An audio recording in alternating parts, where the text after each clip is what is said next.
Конфликт между Кыргызстаном и Узбекистаном из-за спорных приграничных территорий не решен до сих пор. 9 сентября Узбекистан отпустил 4 кыргызстанцев, работников радиорелейной станции. Однако военнослужащие обеих стран по сей день находятся на спорных территориях. Как сообщается, узбекская сторона претендует на Ортотокойское водохранилище. Кыргызстан, однако, эти требования не удовлетворяет. Подробнее о кыргызско-узбекском конфликте расскажет наш корреспондент Эркингуль Төлөнгызы. Дипломатические отношения между Кыргызстаном и Узбекистаном были установлены в 1993 году. Договор о вечной дружбе между двумя странами подписан 3 годами позже, в 1996-м. Однако теперь отношения между государствами сложно назвать добрососедскими.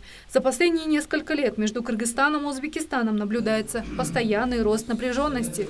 И главным камнем преткновения в отношениях двух государств является вопрос демаркации и делимитации границ.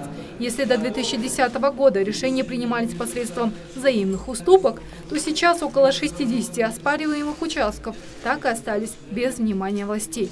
Но ухудшение отношений, мне кажется, грозит тем, что будет оставаться также нерешенным основной вопрос. Это вопрос делимитации, демаркации границы. У нас наиболее сложные отношения именно с этой страной. С Таджикистаном тоже есть определенные проблемы, но они хоть немного иногда пытаются решить.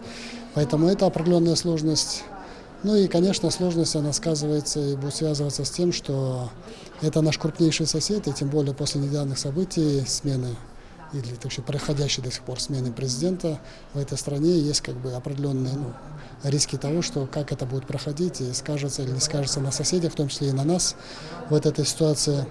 Поэтому иметь какие-то неурегулированные вопросы, это всегда сложно. Тем более для такой небольшой страны, рядом с которой такой большой сосед. Актуальной для кыргызской стороны остается необходимость решения вопроса собственности на нефтегазовые месторождения. В мае 2011 года парламент Кыргызстана принял проект постановления, требующий передачи государству контроля над газохранилищами Северный Сох и Чонгорай-Галча.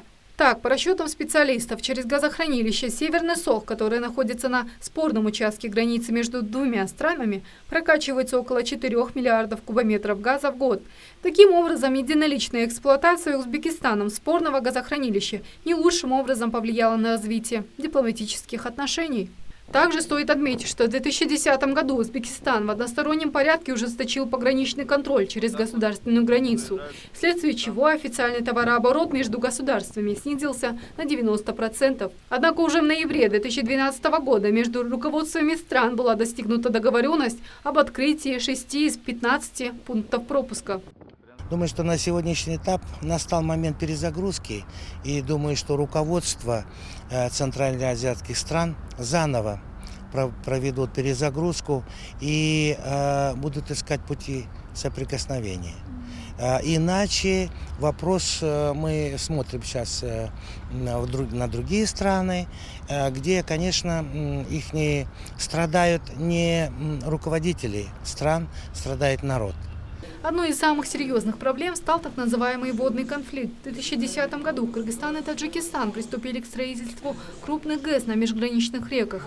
В ответ на это президент Узбекистана Ислам Каримов в одной из речей довольно категорично отозвался об этой ситуации, заявив, что подобные меры приведут не только к противостоянию, но и к войне. В данный момент Узбекистан переживает переходный период. Выборы нового президента страны состоятся только в декабре текущего года. Однако остается надеяться, что приходом нового лидера в отношениях Узбекистана с ближайшими соседями начнется новый этап, который даст старт к развитию межгосударственных отношений. Эркингуль Төлөнгызы, Александр Ногов, канал «Унбир».